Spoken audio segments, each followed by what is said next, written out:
A paz de Yeshua HaMashiach para todos nós.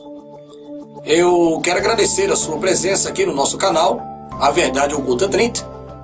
E o assunto deste programa, nós estaremos aqui analisando as leis e a Constituição Federativa do Brasil. Você sabia que as nossas leis estão sendo mudadas? Você sabia que o governo brasileiro, que tudo indica que está envolvido com a maçonaria, estão querendo agora criar leis injustas para nos aprisionar? Leis como a legalização do aborto, leis como ensinar os nossos filhos nas escolas públicas a eles ter tendência a ser gay ou lésbica. Eles querem passar para a sociedade brasileira umas leis injustas que ferem a Constituição Federativa do Brasil. Ou seja, a ditadura militar está voltando. E nós devemos ficar muito atentos, porque muitas coisas difíceis estão por vir. Mas nós vamos passar para vocês agora uma entrevista com um advogado que ele trabalha há um bom tempo nessa área e conhece muito bem a Constituição Federativa do Brasil. E ele vai passar para vocês, explicar para vocês aqui neste DVD como que essas leis estão sendo mudadas. A população brasileira não está sabendo absolutamente nada. Agora, incrível, irmãos, é que o governo das sombras estão realmente preparando o mundo para a chegada do anti-Messias. E esse anti-Messias vai chegar e vai governar este mundo. E aqueles que receberem a sua marca serão executados, serão eliminados. Nós teremos que fazer uma escolha: ou servir verdadeiramente ao Criador, ou servir às trevas. Pois em cima do muro nós não podemos ficar. Preste muita atenção neste DVD agora. Nós dividimos ele em 4 partes e eu creio que vai ser de grande edificação para a sua vida. Fique na paz do Eterno e assista. Tenha paciência que você vai descobrir também neste DVD, neste trabalho, que o governo brasileiro vai queimar todas as Bíblias, vai tirar os pastores e os padres de circulação. Estão querendo fechar a boca daqueles que anunciam a redenção e a volta do Messias. Vamos observar agora.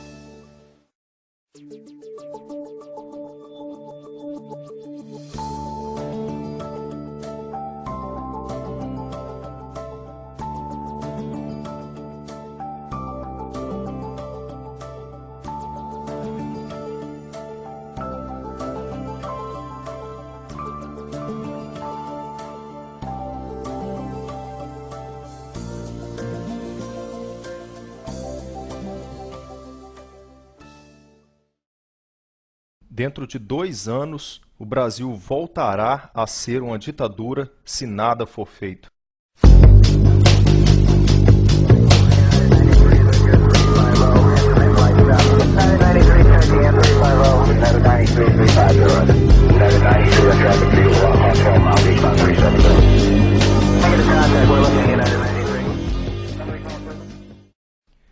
Enquanto que o Congresso Nacional preparava para entrar de recesso no final de 2009, em dezembro de 2009, o senhor presidente da República, ele assinou o decreto que aprova o Programa Nacional dos Direitos Humanos.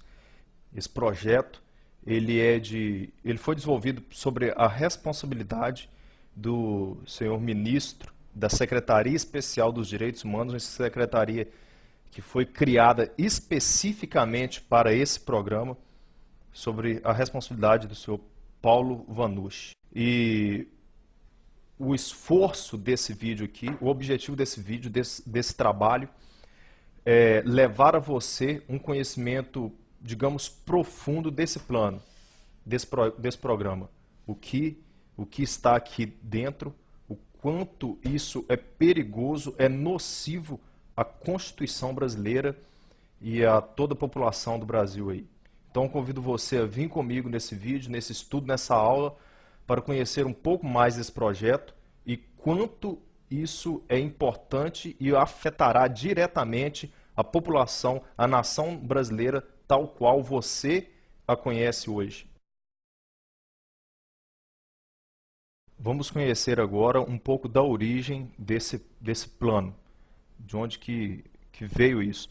A ONU, a Organização das Nações Unidas, uma instituição que você pensa que luta pelos direitos humanos, pela paz mundial, ela criou a ideia, ela criou um programa para apresentar para todos os países membros. Ela deu orientações para que todos os países membros formulassem um projeto para a luta em defesa dos direitos humanos. Sendo assim, em 1996, o senhor Fernando Henrique, então presidente do Brasil, apresentou o primeiro modelo do plano. Foi chamado PNDH-1. Mais tarde, no último ano de seu governo, em 2002, ele apresentou a segunda versão, foi chamado PNDH-2. E no dia 21 de dezembro de 2009, o chefe do Poder Executivo assinou o decreto número 7037, que aprovou o Programa Nacional de Direitos Humanos, PNDH3. O presidente assinou esse decreto sem ler o plano. E a partir daí, o ministro da Secretaria Especial dos Direitos Humanos vem a público e nos dá alguns esclarecimentos sobre esse plano. Vamos compreender agora como foi organizado esse plano. O ministro Paulo Vanucci, ele, em seu prefácio, ele afirma que foram realizadas 50 conferências nacionais, realização de 137 encontros para discutir o conteúdo do plano, com participação de 14 mil pessoas. Agora eu faço as minhas críticas a esses dados que nós encontramos aqui no prefácio sobre a organização desse plano pelo senhor Paulo Vanucci aí. 14 mil pessoas, se você compreende um pouco de matemática, representa apenas 0,007% dos 190 milhões de habitantes no Brasil. Então, essas 14 mil pessoas que foram consultadas aí, que foram entrevistadas, que participaram dessas conferências, desses debates, não tem significância representativa na população brasileira. Isso não quer dizer que essas pessoas podem falar pelo total da população.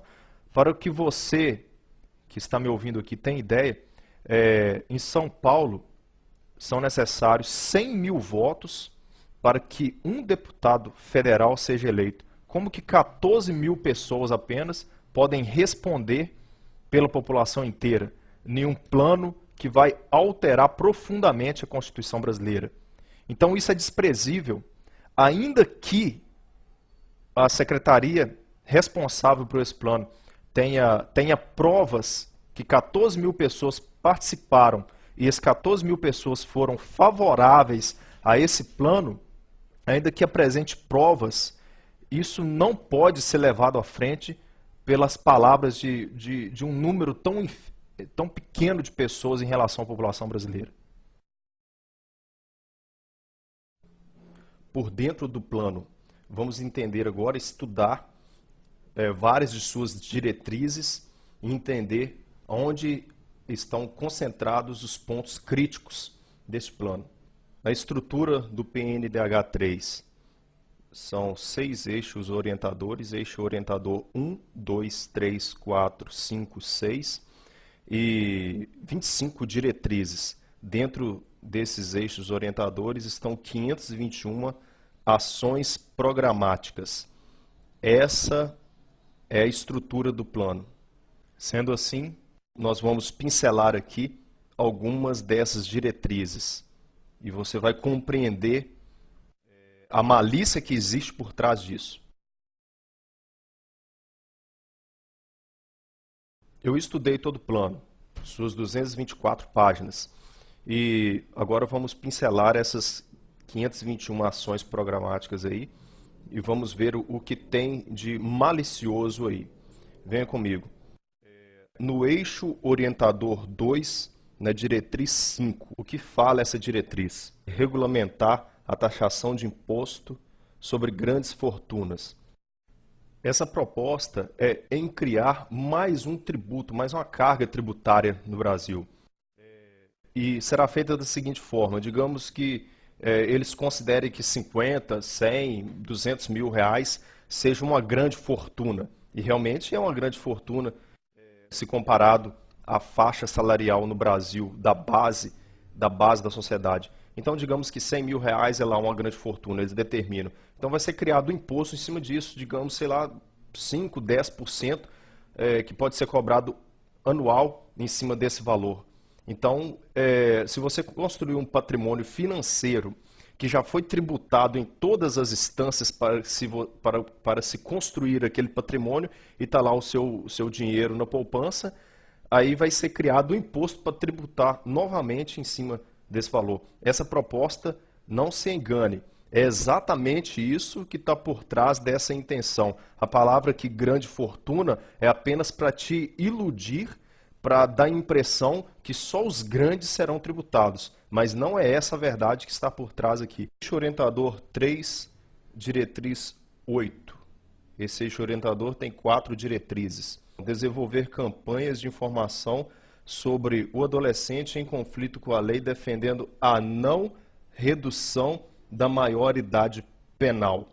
Existe uma grande discussão no Brasil em cima disso, sobre essa não redução da maioridade penal, que a pessoa só pode ser considerada, ser julgada como um criminoso a partir da sua maioridade de 18 anos.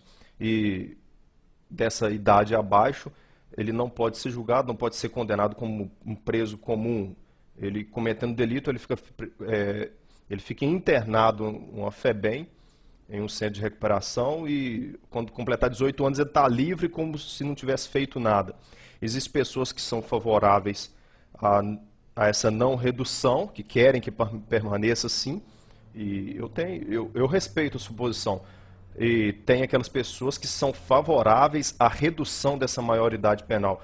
Mas um adolescente com seus 17 anos e 8 meses cometer um assassinato, ele não pode ser julgado? Tem que se estudar muito a situação. A proposta aqui, no nosso decreto presidencial, é que não se fale mais disso, que coloque uma pedra em cima de um assunto e que não se reduza a maioridade penal. Não podemos colocar uma pedra em cima disso. Isso tem que ser discutido com a sociedade. E volto a repetir, não são essas 14 mil pessoas apenas, se é que elas existem, que vão falar pela sociedade brasileira por inteiro nessa questão. Eixo orientador 3, diretriz 9.